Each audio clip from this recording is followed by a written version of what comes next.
ሰላም ውድ የቻናላችን ቤተሰቦች እንኳን ወደ ቻናላችን በሰላም መጣችሁ እያልን ዛሬ ትኩረታችንን የምናደርገው በዓለማችን ላይ በሙሉ ልብ በመናከብረው ለውድ እናቶቻችን ክብርና ፍቅር በመንገልጽበት ልዩ ቀን ላይ ነው።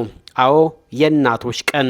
ይህ ቀን በብዙ ሀገራት በተለያዩ መንገዶች ይከበራል። አንዳንዴ በሚያስደንቅ፣ አንዳንዴ በሚያስቅ፣ አንዳንዴም በእጅጉ ልብን በሚነካ ሁኔታ ዛሬ የእናቶች ቀንን አስመልክቶ በዓለማችን ዙሪያ የተከሰቱ ወይም የሚታወሱ 10 ልዩ ልዩ ክስተቶችንና ታሪኮችን ይዤላችሁ ቀርቤያለሁ። አብራችሁን ቆዩ።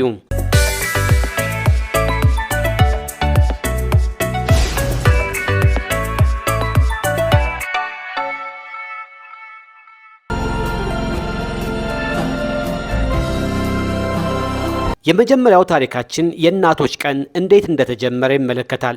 ብዙዎቻችን እንደምናውቀው ዘመናዊው የእናቶች ቀን እንዲከበር ትልቅ አስተዋጽኦ ያደረገችው አሜሪካዊቷ አና ጃርቪስ ናት። አና እናቷን በጣም ትወድ ነበር። እናም የእናቷ ህልም እናቶች ለሚያደርጉት መስዋዕትነት እውቅና የሚሰጥበት ቀን እንዲኖር ነበር። እናቷ ከሞተች በኋላ አና ይህንን ህልም ለማሳካት ከፍተኛ ትግል አድርጋለች። በ1908 ዓ.ም የመጀመሪያውን ይፋዊ የእናቶች ቀን በዌስት ቨርጂኒያ በሚገኝ ቤተክርስቲያን አከበረች። የምትወደው የእናቷ ነጭ ካርኔሽን ስለነበር ይህ አበባ የእናቶች ቀን መለያ እንዲሆን አድርጋለች። The flower industry is a 100 billion pound global business. የሚገርመው ነገር ግን የእናቶች ቀን በይፋ ከታወቀ በኋላ ቀኑ የንግድ ትርፍ ማግኛ ሲሆንባት አና ጃርቪስ በጣም አዘነች። የአበባ የካርድና የቸኮሌት ነጋዴዎች ቀኑን ለትርፍ ሲጠቀሙበት የእናቶች ቀን ንጹህ ስሜት ጠፍቷል በማለት እስከ መጨረሻው ተቃውማለች። አልፎ ተርፎም ቀኑ እንዲሰረዝ ዘመቻ አድርጋለች። ይህ ለእናቶች ካላት ንጹህ ፍቅር የመነጨ ነገር ነው፣ ግን ያልተሳካላት አሳዛኝ ትግል ነበር። በአንዳንድ ሀገራት የእናቶች ቀን ከሀገራዊ መሪዎች ጋር ይያያዛል። በታይላንድ የእናቶች ቀን የሚከበረው ነሐሴ 12 ሲሆን ይህ ቀን የታላቋ ንግሥት እናት ንግሥት ሲርኪቲ የልደት ቀን ነው። በዚህ ቀን ታይላንዳውያን ለእናቶቻቸው ያላቸውን ፍቅር ከመግለጻቸውን ባሻገር ለንግሥት እናትም ያላቸውን አክብሮት ያሳያሉ። በዓሉ በሰፊው ይከበራል። ሕዝቡ ሰማያዊ ልብስ ወይም የንግሥቲቱ የልደት ቀን ቀለም ይለብሳል። ቤቶችና ሕንፃዎች በንግሥቲቱ ፎቶና በሰንደቅ ዓላማ ያጌጣሉ። ልጆች ለእናቶቻቸው የጃስሚን አበባ ይሰጣሉ። ይህም የዋህነትና የንጽህና መግለጫ ተደርጎ ይወሰዳል። ይህ የእናትነትን ክብር ከሀገራዊ ማንነትና ከንጉሳዊ ቤተሰብ ጋር አጣምሮ የሚያሳይ ልዩ አከባበር ነው። አሁን ደግሞ ትንሽ ወደ ኋላ ተጉዘን አንድ ለየት ያለና አስቂኝም ሊባል የሚችል ባህል እንመልከት። በቀድሞዋ ዩጎዝላቪያ በተለይ በሰርቢያ የእናቶች ቀን ወይንም ከገና በፊት በሁለተኛው እሁድ ቀን ነበር የሚከበረው። ልጆቹ በማለዳ ተነስተው እናታቸው አልጋ ላይ ያለች በቀስታ እግሯን ወይም እጇን በሪባን በስካርፍ ወይም በቀላል ገመድ ያስሯታል። እናትም ለምን ታስሩኛላችሁ ስትል ትጠይቃለች። ልጆቹም ቤዛ እስክትሰጭን አንፈታሽም ይላሉ። እናትም አስቀድማ ያዘጋጀቻቸውን ትንንሽ ስጦታዎች ወይም ጣፋጭ ነገሮች ቤዛ ከሰጠቻቸው በኋላ ይፈቷታል። ይህ በጨዋታና በፍቅር የተሞላ እናት ለልጆቿ ያላትን የማያልቅ የመስጠት ሚና የሚያሳይ ባህል ነበር።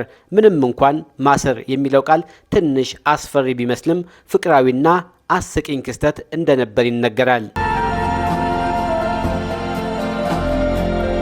የእናቶች ቀን በብዙ ሀገራት ከሚከበሩ ታላላቅ በዓላት አንዱ ሲሆን በዚህ ቀን የስልክ መስመሮች ከፍተኛ የጥሪ ብዛት ያስተናግዳሉ። በእርግጥም በአሜሪካና በሌሎችም ምዕራባውያን ሀገራት የእናቶች ቀን በዓመት ውስጥ በከፍተኛ ደረጃ የስልክ ጥሪ የሚደረግበት ቀን እንደሆነ በተደጋጋሚ ሪፖርት ተደርጓል። ከገና ወይም ከአዲስ ዓመት በዓላትም ይበልጣል። ይህ የሚያሳየው ምንም ያህል ርቀት ላይ ብንሆን የእናቶቻችንን ድምፅ መስማትና ፍቅራችንን መግለጽ እንደምንፈልግ ነው። ቴክኖሎጂ ርቀትን ቢያቀርብም የእናት ድምፅ ግን ሁሌም ቅርብ ነው። በእንግሊዝ የእናቶች ቀን ማዘሪንግ ሳንዴይ በመባል የሚታወቅ ሲሆን ከአብይ ጾም በአራተኛው እሁድ ይከበራል። ይህ በዓል ከዘመናዊ የአሜሪካ የእናቶች ቀን የተለየ ጥንታዊ ታሪክ አለው። በመካከለኛው ዘመን ሰዎች በዚህ ቀን ወደ ዋናው የአካባቢያቸው ቤተክርስቲያን ወይም ካቴድራል እናት ቤተክርስቲያናቸው ማዘር ቸርች እንዲሄዱ ይጠበቅባቸው ነበር። ከጊዜ በኋላ ከቤት ርቀው የሚሰሩ ልጆች በተለይ በሀብታም ቤቶች የሚያገለግሉ በዚህ ቀን እናቶቻቸውንና ቤተሰቦቻቸውን እንዲጎበኙ ይፈቀድላቸው ነበር። በዚህ ቀን የሚዘጋጅ ልዩ ምግብ ሲምኔል ኬክ የተባለ የፍራፍሬ ኬክ ነው። ይህ ኬክ በላዩ ላይ በ11 ማርዚፓን የአልሞንድ ስኳር ኳሶች ያጌጣል። እነዚህም 11ዱን ታማኝ የኢየሱስ ደቀ መዛሙርት ከይሁዳ በስተቀር ያመለክታሉ ተብሎ ይታመናል። በሜክሲኮ የእናቶች ቀን ዲያ ዴ ላስ ማድሬስ ግንቦት 10 በታላቅ ድምቀት ይከበራል።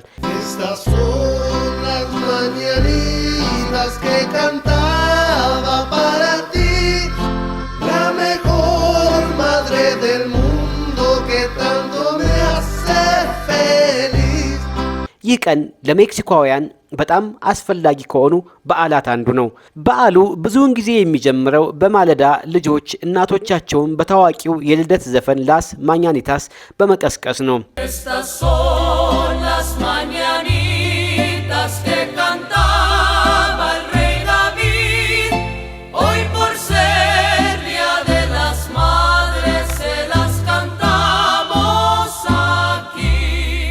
አንዳንዴም የማሪያቺ ባንድ ወይንም የባህል የሙዚቃ ቡድን በመቅጠር እናቶችን ከእንቅልፋቸው በሙዚቃ ይቀሰቅሳሉ። ቤተሰቦች አብረው ቁርስ ይበላሉ። እናቶች በአበባና በስጦታ ይንበሸበሻሉ። ትምህርት ቤቶች ልዩ ዝግጅቶችን ያደርጋሉ። ምግብ ቤቶች በቤተሰብ ይሞላሉ። ይህ የእናትነትን ክብር በታላቅ የቤተሰብ ፍቅርና በባህላዊ ሙዚቃ አጅቦ የሚያሳይ አስደሳች ቀን ነው። በአውስትራሊያ ለእናቶች ቀን በብዛት የሚመረጠው አበባ ክሪሳንተምም ነው። ለዚህ ምክንያቱ ደግሞ የእንግሊዝኛው ስሙ መጨረሻው ላይ ማም ወይንም እማዬ የሚል ቃል ስላለው ነው።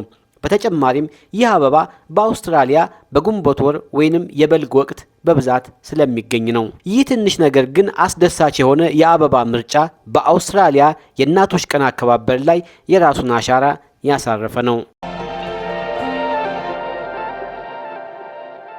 በጃፓን የእናቶች ቀን የሚከበረው ደግሞ በመጀመሪያ ላይ ከንግስት ኮጁን ወይንም የአጼ ሂሮሂቶ ባለቤት ልደት ጋር ተያይዞ ይከበር ነበር። ከሁለተኛው የዓለም ጦርነት በኋላ ግን ልክ እንደ አብዛኛው ዓለም በግንቦት ወር ሁለተኛ እሁድ መከበር ጀመረ። በዚህ ቀን ጃፓናውያን ልጆች ለእናቶቻቸው ምስጋናቸውን ለመግለጽ ቀይ ካርኔሽን አበባ በብዛት ይሰጣሉ። ወይንም ነጭ ካርኔሽን በህይወት ለሌሉ እናቶች መታሰቢያነት ያገለግላል። ልጆችም ለእናቶቻቸው ስዕል ይስላሉ፣ ቁርስ ያዘጋጃሉ ወይም ሌሎች የቤት ውስጥ ስራዎችን በመስራት ያግዛሉ። ምንም እንኳን ባህሉ ከምዕራቡ ዓለም የተወሰደ ቢሆንም ጃፓናውያን የራሳቸውን የቤተሰብ ፍቅርና አክብሮት በማከል በልዩ መንገድ ያከብሩታል። የእናቶች ቀን ሲባል ሁሌም ልብ የሚነኩ ነገሮች ብቻ አይደሉም የሚከሰቱት። አንዳንዴ ልጆች ወይም የትዳር አጋሮች ለእናቶች ጥሩ ነው ብለው የሚያስቡት ስጦታ እናቶችን ሊያስቅ ወይም ግራ ሊያጋባ ይችላል። ለምሳሌ ብዙ እናቶች የእናቶች ቀን ስጦታቸው የቤት ውስጥ ዕቃ፣ ለምሳሌ የልብስ መስፊያ ማሽን፣ የቫኪየም ክሊነር ወይም ደግሞ የምጣድ ስብስብ ሲሆን ይሄ ለኔ ነው ወይስ ለቤቱ ብለው እንደሚጠይቁ በማህበራዊ ሚዲያ ላይ በቀልድ ይነገራል። ዓላማው ጥሩ ቢሆንም አንዳንድ ጊዜ ስጦታው የእናትየውን የግል ፍላጎት ሳይሆን የቤት ውስጥ ስራን የሚያስታውስ ሊሆን ይችላል። ወይም ደግሞ ልጆች በፍቅር ያዘጋጁት ቁርስ ትንሽ ተቃጥሎ ወይም ተበላሽቶ እናት ግን በጣም ጣፋጭ ነው ብላ በፈገግታ የምትቀበልበት ሁኔታ።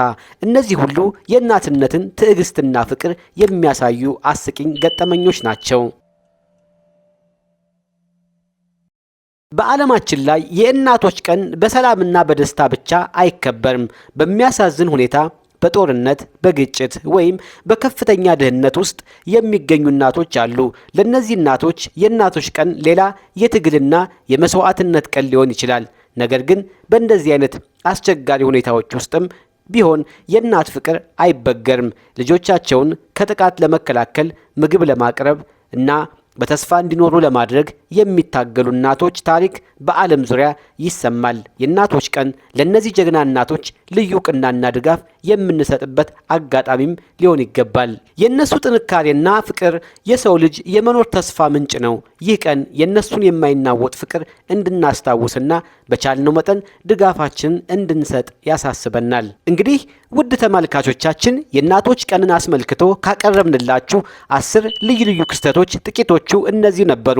ከታሪክ ገጾች እስከ ባህላዊ አከባበሮች፣ ከአስቂኝ ገጠመኞች እስከ ልብ የሚነኩ የፍቅር መገለጫዎች ድረስ የእናትነት ክብርና ተጽዕኖ ምን ያህል ታላቅ እንደሆነ ተመልክተናል። እናንተስ የእናቶች ቀንን እንዴት ነው የምታከብሩት ወይም የምታስታውሱት? ልዩ የእናቶች ቀን ገጠመኝ ካለ ከታች በኮሜንት መስጫው ላይ አካፍሉን። ይህ ቪዲዮ እንደተመቻችሁና አዲስ ነገር እንዳስጨበጣችሁ ተስፋ እናደርጋለን። ለውድ እናቶቻችን በሙሉ እንኳን ለእናቶች ቀን አደረሳችሁ እያልን ቪዲዮን ላይክ፣ ሼር እና ሰብስክራይብ ማድረግ እንዳትረሱ። በቀጣይ ሌላ ዝግጅት እስከምንገናኝ ድረስ ቸር ይግጠመን።